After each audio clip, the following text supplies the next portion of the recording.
Good morning, ladies and gentlemen. Welcome to Professor Ming's Strategic Insights.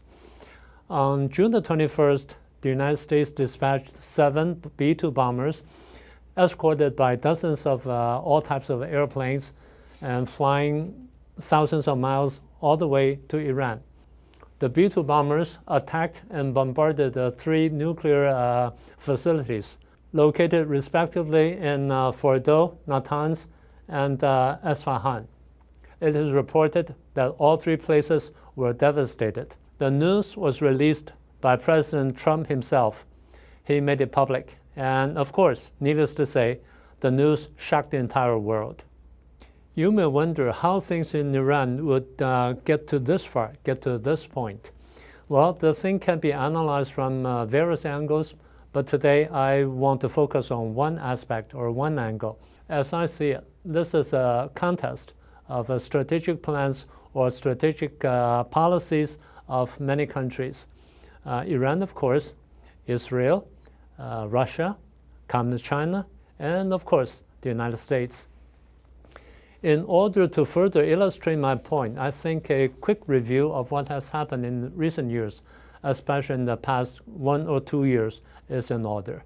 In somewhere between summer and fall of year 2023, there was a news saying that Israel and Saudi Arabia was on the way to normalize their relationship.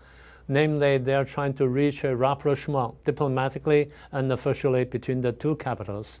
And just before that happened, on October the 7th, to be precise, on the 7th, Hamas from Gaza Strip launched an, what should we call it, blitzkrieg against Israel, killing thousands of people and taking more than 100 hostages away from them. And of course, Israel was furious and was ready to fight back. I must remind you, behind Hamas, it was Iran who supported Hamas to do this. The purpose was to stop or to prevent the rapprochement between Israel and Saudi Arabia from coming true, and as we pointed out. As Israel was fighting against Hamas, the Hezbollah from the north, inside Lebanon, attacked Israel from the north. And the Houthi forces attacked Israel from Yemen, from the south. So in fact, Israel was fighting 3 enemies almost simultaneously. And at this point, I must remind you, behind Hamas, Hezbollah, and the Houthi forces, there was Iran.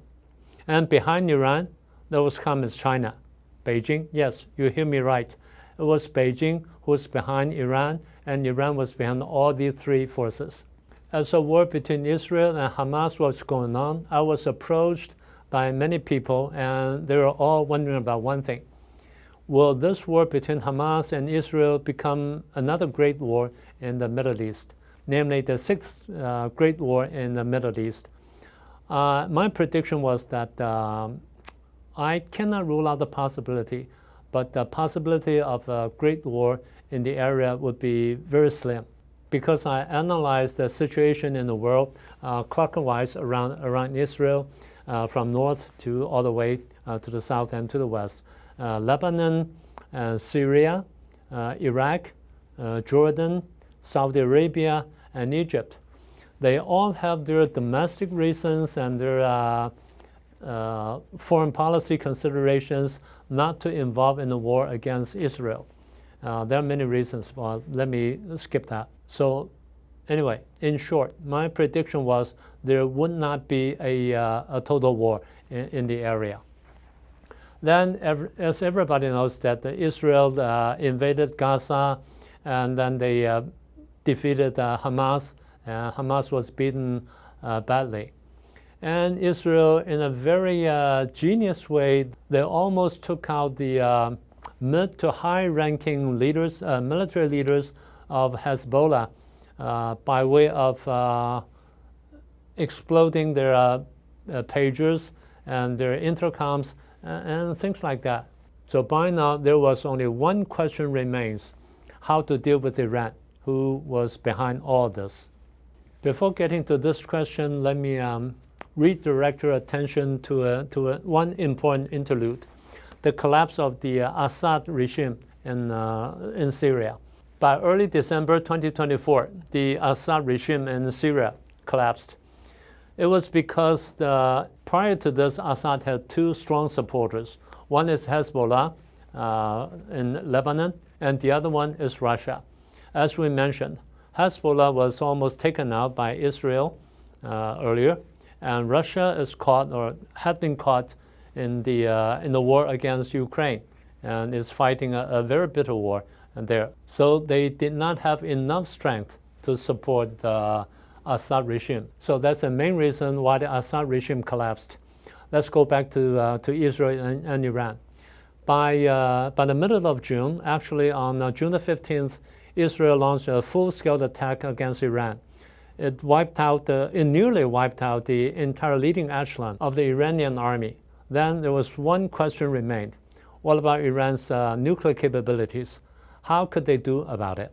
Then came the United States bombardment, as we mentioned at the very beginning of this program. So after this brief review of the history of the regional politics, we can now focus on our main theme, the contest of many countries' grand strategy toward the area. Let's talk about Iran first. For Iran, they have short-term goals and mid-term goals and long-term goals. For them, the short-term goal is the annihilation of the country of Israel. Yeah, you heard me right. They wanted to, they said in the past, several years back, they wanted to wipe out the country of Israel from the map of the world. That's their short-term goal. The mid-term goal for them is to outrun or to weaken countries like Saudi Arabia and Egypt to a certain point. And for them, the long-term goal is to claim hegemony in the area, in the Middle East region. And in order to achieve these purposes or these goals, they have to rely on two countries, Russia and Communist China. But now it failed. It met with a disastrous failure. So that was Iran. The second country I want to talk about is Israel. For Israel, this is probably the best time in that case, or probably even for millennia. Russia is now caught in a war against Ukraine and could not get out of it. And Communist China is caught in the trade war against the United States and is deeply caught in it. And in the United States, they have President Trump, who's a staunch supporter for Israel and even for decades. For Israel, this is probably the best time to deal with its enemies surrounding him. So for the Israelis, the short-term goal is to bring down Hamas, Hezbollah, and to perhaps take out or to devastate the Houthis in Yemen. That's for short-term goal. And for the mid-term goal, probably to attack Iran and to weaken Iran to a certain point, to devastate its nuclear capability and to weaken its capability to launch ballistic missiles against Israel, and perhaps even to bring down the religious regime in Iran, hopefully. And for the Israelis, the long-term goal would be to live with its Arabic neighbors peacefully, so-called peaceful coexistence. And that's for Israel. So by now, you may wonder, why doesn't Russia come to help Iran when the latter is being attacked by both Israel and the United States? As we mentioned, Russia is now deeply trapped in the war against Ukraine, and it almost exhausted its resources. It was too feeble to support the Assad regime in Syria, and it's almost impossible for him or for them to offer any help to Iran. So we can say that Russia's strategy toward the region meets with a debacle, with a failure. This question for Moscow can also be applied to Beijing. Why doesn't Communist China help Iran at this point?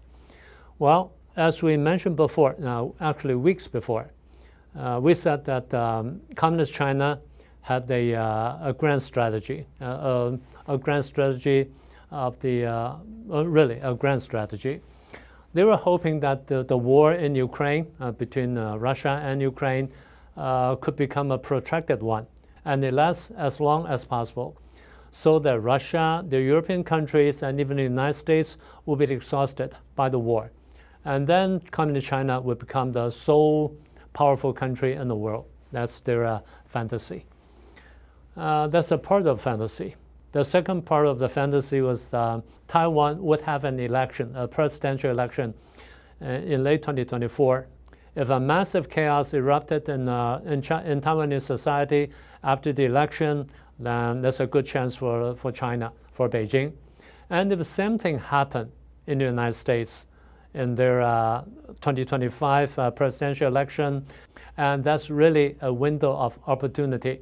And on top of that, should there be a massive war in the Middle East, then that's it. They're gonna take Taiwan by force, and even to the point of bringing down the United States altogether in one shot.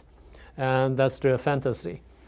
Remember, as early as March 2023, when Xi Jinping was visiting Moscow, and he said to Putin, he said, now the world is experiencing a change, a big change, a change of 100 years. Let's promote this together.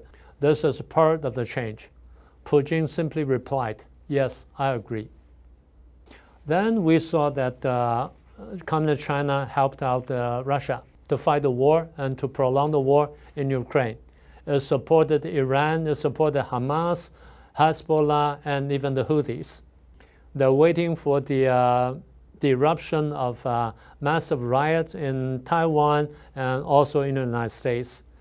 And now it seems that their expectation failed. Both Hamas and Hezbollah were taken out.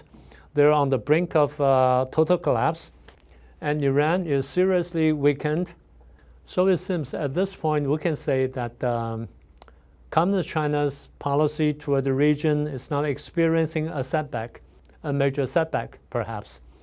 And both the United States and Israel is now getting an upper hand, at least for now. So what will they do next? Probably not much. Perhaps they're thinking of creating a chaos, some kind of chaos or some kind of uprising in Taiwanese society, or perhaps in American society. And will there be a great war or a big war in the Middle East? Well, I cannot rule out the possibility all at once, but I will say the chance is rather slim.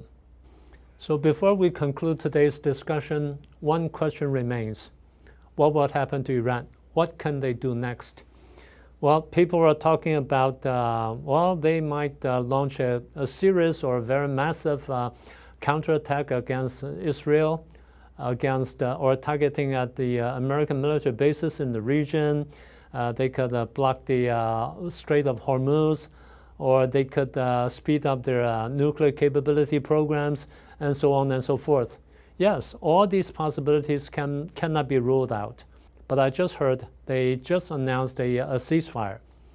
So by that, I think my gut feeling tells me they are calling for a negotiation. They want a ceasefire, that's for sure.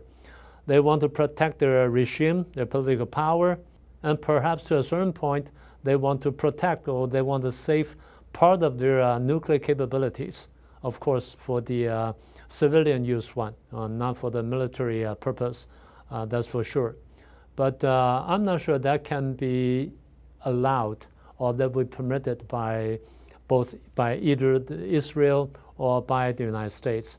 Well, that remains to be seen. But I must say this. At this point, anything could happen to Iran.